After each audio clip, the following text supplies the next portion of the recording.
जय श्री सीताराम। गरुड़ जी कागभूषुंडी जी से पूछ रहे हैं, उनको बहुत जिज्ञासा हो रही है, हर चीज़ के बारे में पूछ रहे हैं। तो पूछते हैं गरुड़ जी कागभूषुंडी जी से, मानस रोग क्या है? मानस रोग क्या है इसके बारे में पूछते हैं।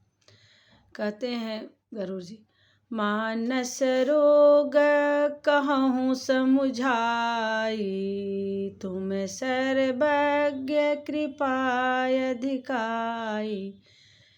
कहते हैं गरुड़ जी, हे प्रभु, वो कहते हैं कागभूषुंडी जी को कि आप सर्वज्ञ हैं, क्योंकि वो भागवत के कथा हमेशा कहते रहते हैं, भागवत के बहुत जानकार हैं, इसीलिए उनसे कहते हैं। मानस रोग क्या है? कहते हैं मानस रोग जो है हर एक मनुष्य के अंदर होता है, हर एक मनुष्य के अंदर मानस रोग होता है। तो कहते हैं वो उससे प्रभावित होता है हर मनुष्य, उसको पता ही नहीं चलता कि ये रोग मेरे अंदर है। कहते हैं कागभूषुंडी जी, सुनहु तात अब मानस रोगा, जिनते दुख पावै सब लोगा, मोह सकल व्याधिन कर मूला, तिनते उपजे सब सूला। कहते हैं कागभूषुंडी जी कि सुनिए आप, जो मानस रोग क्या है, इससे मनुष्य जो है, सभी मनुष्य जो है इससे ग्रसित हैं, और इसी के कारण बहुत सारा व्याधि और रोग मनुष्य के अंदर हो रहा है। वो बोल रहे हैं, सबसे पहले कहते हैं मोह।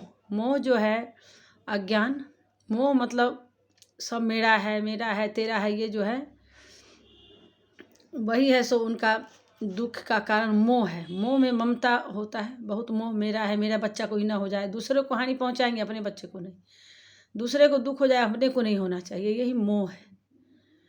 अज्ञान, बुद्धि नहीं, मेरा तेरा करते रहते हैं, दिन रात संचय करते रहते हैं, उसी के चक्कर में, मेरा तेरा के चक्कर में दूसरे को कुछ दुख पहुँचे कोई दिक्कत नहीं। अब जिस तरह से ऐसे सोच सकते हैं, अब जैसे लोग बलि देते हैं, मेरे बच्चे को बच्चा नहीं, इसलिए बच्चा हो जाए, दूसरे के बच्चे को बलि पहुंचा देते हैं, यही मोह है, गलत कर्म कर लेते हैं।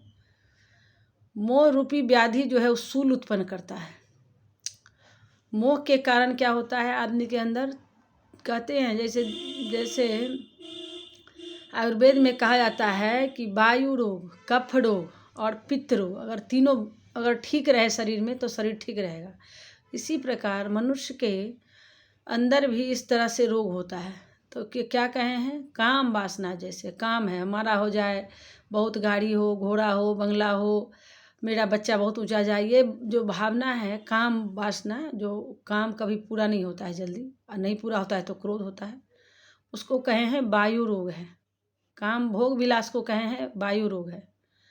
और लोभ को कहें, लोभ के कारण भी लोग दुखी रहते हैं निरंतर। लोभ को बोले हैं कफ रोग है। कफ रोग क्या होता है? सांस लेने में प्रॉब्लम करता है, छाती को ग्रसित कर लेता है, निरंतर दुख देते रहता है, शरीर को जर्जर कर देता है, वही कफ रोग कहें। लोभ जो है सो कफ रोग है। अब क्रोध को क्या कहे हैं? क्रोध को कहें पित्त रोग है। पित्त रोग अगर पेट में हो जाए तो पाचन नहीं हो सकता है, जो खाएंगे वो पचेगा भी नहीं। ये बोले हैं कि क्रोध जो है पित्त है, जो खराब हो जाता है। ये तीनों जो है उसको कहा गया है तीनों भाई हैं। अगर जिस आदमी के अंदर ये तीनों रोग हो गया, काम, लोभ और क्रोध, उनका तो सर्वनाश ही है। काम, लोभ और क्रोध, ये तीनों जिसके अंदर है उसका नाश तो होना ही है। इस पे कहते हैं, और बहुत सारा बताए हैं, मानस रोग में बहुत सारा बताए हैं। काम और बोले हैं ममता। ममता जैसे मोह जो है वो आदमी को सब गलत काम कराता है। कहते हैं काम जो है, कहते हैं जो लोभ और क्रोध ऐसे नहीं आता है, काम नहीं रहेगा तो वो दोनों का कोई अस्तित्व नहीं है। लोभ होता है, जैसे बोलते हैं कि कामना अगर पूर्ण ना होता है तो क्रोध होता है, अगर पूर्ण हो जाता है तो लोभ होता है कि और मिल जाए, मुझे और हो जाए। इस प्रकार बताए हैं, रोग का नाम बताए हैं। ईर्ष्या को बोले हैं डा होना। ईर्ष्या होना जो ऐसे डा होना कि उसको क्यों अच्छा हो गया, ये अंदर का जो सोच है, इस तरह का जो रोग है उसको दाद रोग है। दाद रोग जो होता है वो जैसे नोचनी है देह में, नोचनी आपको पता नहीं चलेगा, हल्का फुल्का रहेगा, लेकिन नोचेंगे तो अच्छा लगेगा। जब नोचेंगे पूरा तो खून हो जाएगा, फिर घाव ज़्यादा हो जाएगा। ईर्ष्या को कहे हैं, डाह को कहे हैं दाद रोग है। हर्ष विषाद को कहे हैं, सुख जैसे मिलता है तो खूब खुशी हो गया, दुख मिला तो खूब दुखी हो गया, इसको कहते हैं घेघा रोग है। कहते हैं काकभूषुंडी जी की घेघा रोग है। हर्ष हुआ तब भी खूब खुश, विषाद हुआ तो खूब दुख, अब उसी में परेशान है, खुशी में भी परेशान है, दुख में भी परेशान है। दुष्टता जो होता है, दुष्टता को कहते हैं कुष्ठ रोग है। कुष्ठ रोग जैसे शरीर में रहेगा। दुष्टता क्या होता है, जैसे कुटिलता करना, दूसरों को झगड़ा लगा देना, दूसरे का नाश कैसे हो उसका देखना, या इस प्रकार का सोच जो हो जाता है। दूसरे का बुरा क्या हो सोचना भी, मन से सोचना और करना और वचन से बोलना, ये तीनों से कहते हैं इस। अगर कुटिलता है अंदर में, उसको कहते हैं कुष्ठ रोग है शरीर में। कुटिलता अगर है कि किसी को लड़ाई करा दे, इधर का कुछ लगा के उधर कहे, उधर का लगा के कुछ कहे, तो फिर ये कुष्ठ रोग है। इससे भी कुष्ठ रोग से शरीर नष्ट हो जाता है, पता भी नहीं चलता है, दर्द नहीं होता है, लेकिन पूरा अंग शरीर नष्ट हो जाता है। अहंकार को कहते हैं, अहंकार क्या है, मैंने किया, मैं ये नहीं करता तो वो नहीं होता, ये उसको मदद किया, मैंने ये किया, ये अहंकार है। अहंकार को कहते हैं कि गांठ रोग है शरीर में, इसको डमरुआ रोग कहा जाता है। गांठ रोग क्या होता है, जो शरीर में आपको गिरा गिरा में, मतलब उसका कोई इलाज भी नहीं होता है, गांठ रोग बहुत खराब होता है, उसको गांठ रोग कहे हैं। दंभ कपट बोले हैं, जो नाटक करता है, कुछ बोल दिया, बहाना कुछ कर दिया, काम करना है, कुछ अपने कर्तव्य से भागते रहता है, नाटक करते रहता है, उसको कहते हैं नस का रोग है। मान और मद, ज़्यादा सम्मान खोजना, मद खोजना, ये कहते हैं मैं सबसे श्रेष्ठ हूँ, सब मुझे ऐसा कहे, ये जो है भाव, इसको कहे हैं उदर वृद्धि है। उदर में पेट में प्रॉब्लम है, इसको कहते हैं। पेट में अगर दिक्कत है तो फिर दिक्कत है। इस तरह से बहुत सारा रोग का वो वर्णन किए हैं। बोले इस तरह से बहुत रोग है जो मनुष्य के अंदर ही रहता है, वो पता भी नहीं चलता है, कहेगा नहीं मेरे अंदर नहीं है, लेकिन रहता है, थोड़ा कम थोड़ा बेसी। इसीलिए कहते हैं इसका कोई उपाय नहीं। इसका उपाय है, कब आप उपाय करेंगे, रोग को पहले जानेंगे, और जानेंगे तो इसको कम करने का प्रयास करेंगे, लेकिन छूटेगा नहीं, बिल्कुल ख़त्म नहीं होगा। तो उसके लिए क्या करना होगा, उसका उपाय पूछे हैं, इसको ख़त्म करने का क्या उपाय है।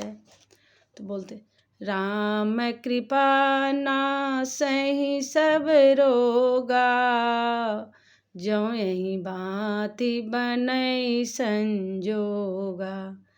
सद्गुरु वैद्य बचन विश्वासा, संयम यह न विषय की आशा।